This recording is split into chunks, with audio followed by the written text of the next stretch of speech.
And just like that, the next episode has begun. Welcome back to Danganronpa, Trigger Happy Havoc. I'm your host, MegaShadowFist. It's like a video games, a psychic commentary. My last left off.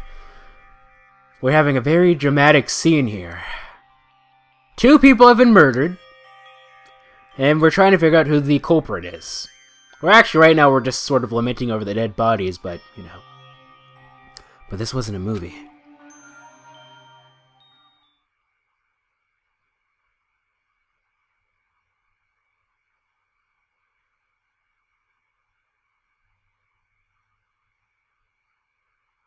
This wasn't... I knew it! I knew it! I knew it! I knew it! I knew it! I knew it! I knew it! I knew it! I knew it! I knew it! I knew it! But then what about the other body? What does that even mean? I don't even... This makes me even more confused, but... He's alive. He's not alive again. He was already alive to begin. You can't just come back to life like this. He's alive again? Where am I? Cold. So cold. Is winter coming? No. Sorry. This isn't Game of Thrones. Hifumi, wake up! Huh? Ah, that's right. I remember now. Hope, speak. Come on, you gotta wake up! I remember everything before I'd met you. Oh, I'd met you all. His memories are blending together. He has nothing useful to offer us. Ah, the light. It's reaching out to me, like the tail of a comet. Hey, Hifumi, what? Who was it? Who attacked you? Who tried to kill you? Who killed me? That's right. I remember their name. Yes. Hiro. So now he's dead. His eyes closed. Eyes don't just... Your eyes don't really close when you die like that, I don't think. And they never opened again. Death for the second time. Absolute, undeniable death. Or is that like, the thing is, I've never actually seen somebody die before, so I don't know. I just always assume that, like, like how in the movies, right? Like, whenever somebody dies, like, their eyes are open and then, like, the people close their eyes. Is that just like, drama? Or, like, do people's eyes just naturally close when they die? I don't think they do, but you never know. Could just be Hollywood making me believe things. No matter how many more of Hina's tears splashed his face, there was no second miracle. Reality set in again. This isn't some stereotypical fantasy world. Tears can't restore a person's vitality. You have no tears, do you? No blood in your veins, no calcium in your bones. At least you have meat. You're just angry. Going out of his way to return just to leave us with those unnecessary dying words. Now this game has become exceedingly boring. He said Yasuhiro, right? Yasuhiro Hanakure. That is the only person he could have been referring to. And with that, the case is solved. Or is it? Assaulting people and even killing Taka and Hifumi. And then going so far as to hide their bodies. A criminal that hides his face behind a mask and uses a bunch of giant wooden hammers. Is that what Hiro is? I don't think so! If it's true, I can't forgive him. No way can I ever forgive him! To kill 2 of our friends! Anyway, it's about time we track down the culprit in our little life or death game here.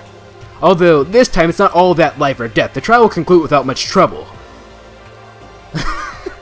No, this is going to make things much more complicated. Yes, it does look that way. It's going to begin again? We have to go through this one more time. I have to accept it. I have no choice but to go through with this, to make sure everyone survives. I just have to do it.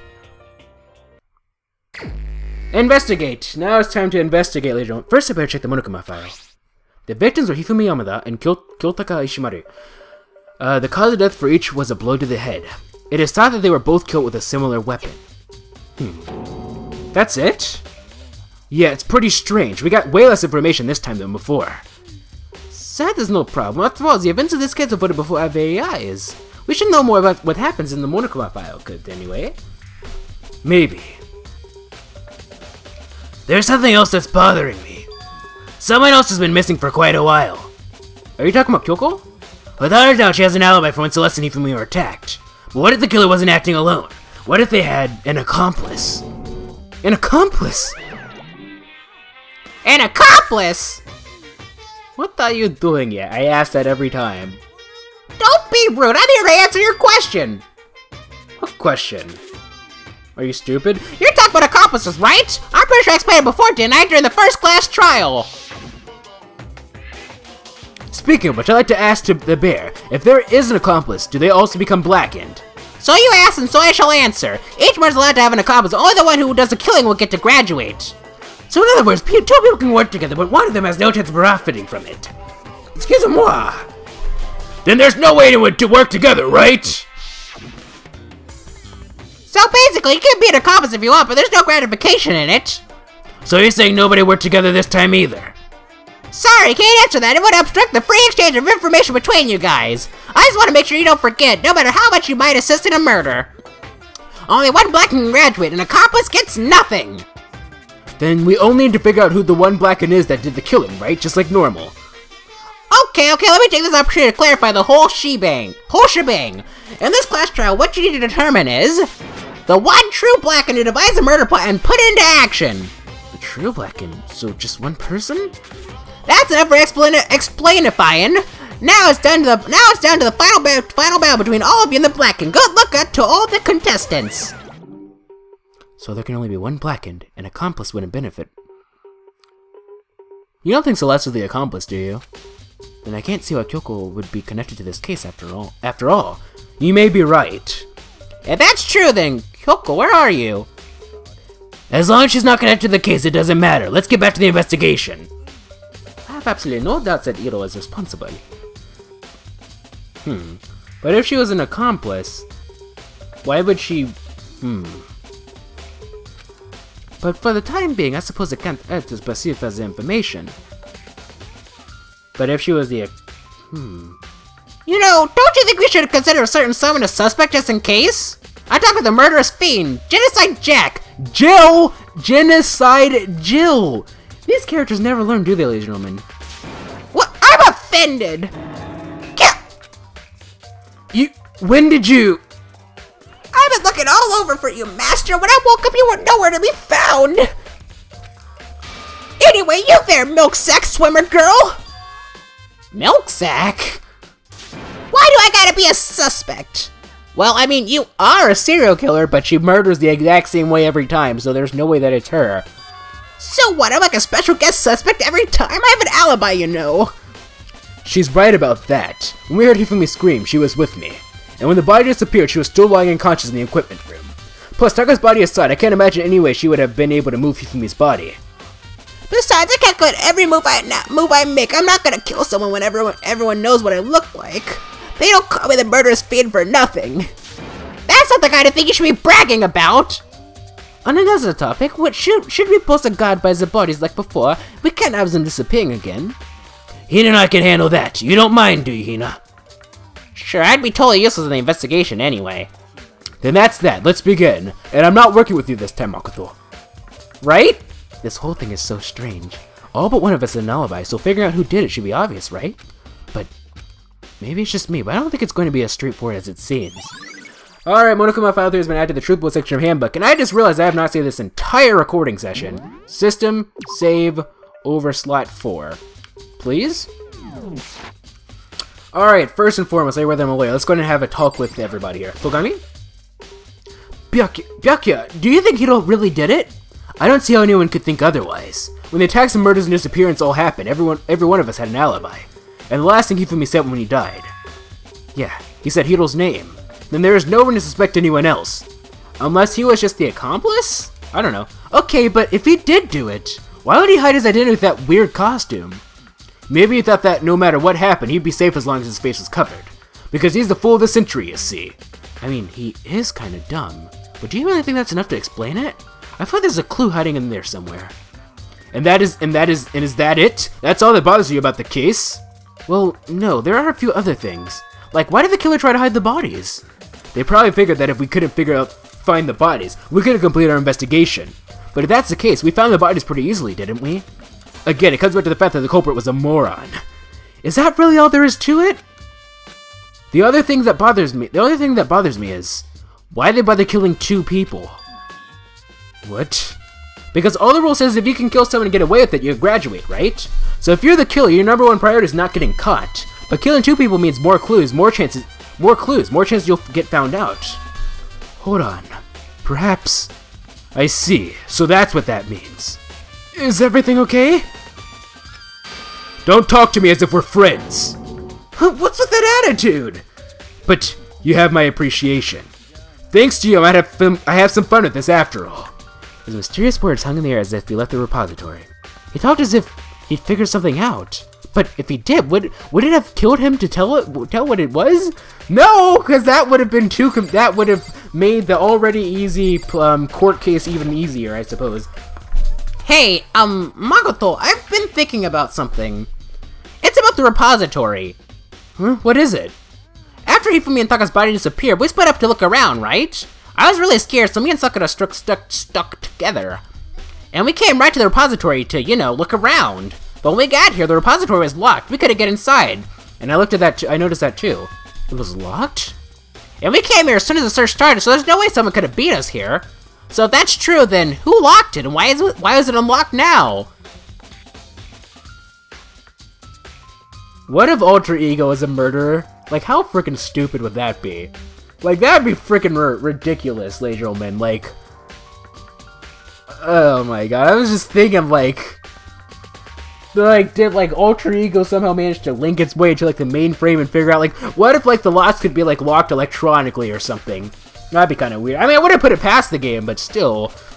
I wonder the same thing. The door was locked and the search for the bodies began, but now it's wide open.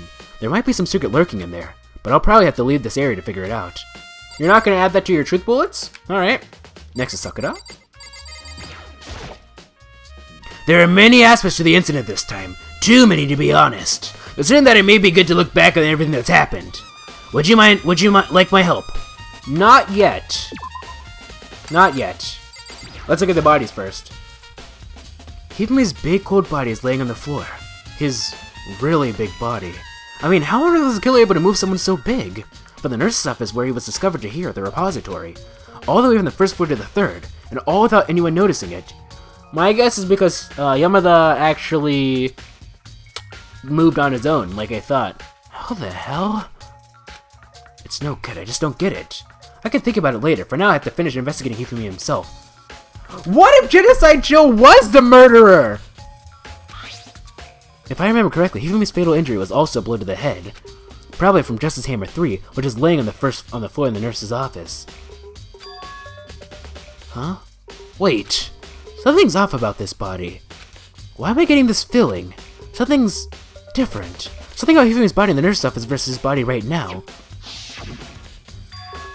That's it, his glasses! When his body's in the nurse's office, his glasses are covered with blood. But now, they're completely clean. I actually didn't notice that, actually. Does that mean someone wiped his glasses off? But who would do that, and why? Hifumi's glasses has been added to the truth blood section of a handbook. Alright. Taka, he'll never move again. According to the Monokuma file, Taka died from a blow to the head. We found Justice Hammer 4 near his body in the equipment room. Is that what was used to kill him? And there's a tarp laid out under his body. Did the killer use this to move Taka's body? That way, there wouldn't be any blood left behind while the body was moved. The blue tarp has been added to the truth bullet section of your handbook. Let's look at the truth bullets that we have so far. Monokuma file number 3, victims were Hifumi, Yamada, and Kyotaka Hishimaru. The cause of death for each was a blow to the head. It is thought they were both killed with a similar weapon. The tarp was found in the repository under Kyotaka's lifeless body. It was apparently used to remove Kyotaka in order to avoid leaving any bloodstains. When they were first found in the nurse's office, Hifumi's glasses were covered in blood. However, when they were next seen in the repository, they were completely clean. So that raises the question, why is there a tarp for him and not for him? The reason why he wiped his glasses was so that he could see because he was already dead. So, let's say that Yamada was actually the accomplice. So then who was the murderer? Like, I don't think that, like I keep saying, what if it was Alter Ego, but that seems kind of silly.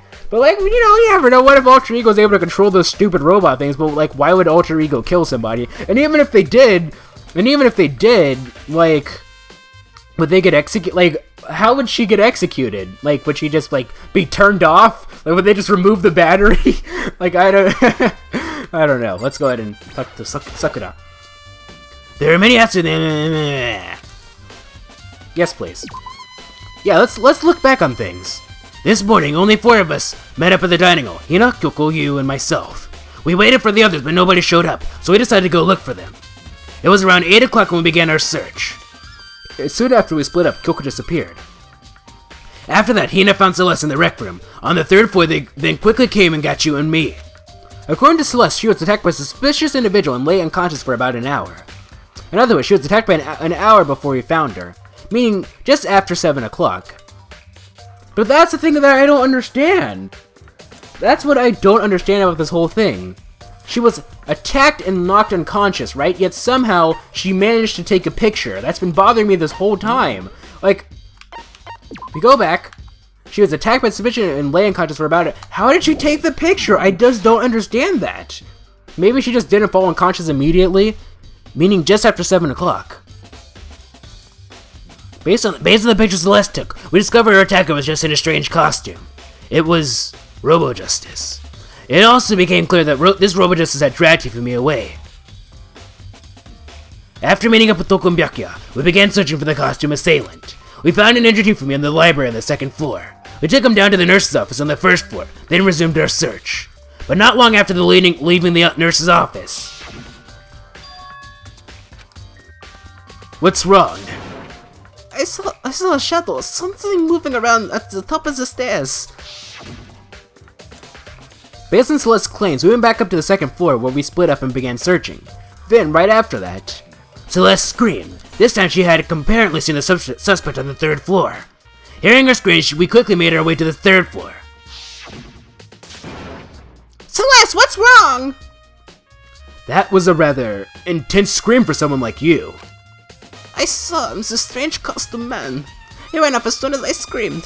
I was blocking the stairs, so he headed further down into the hallway and disappeared. And then...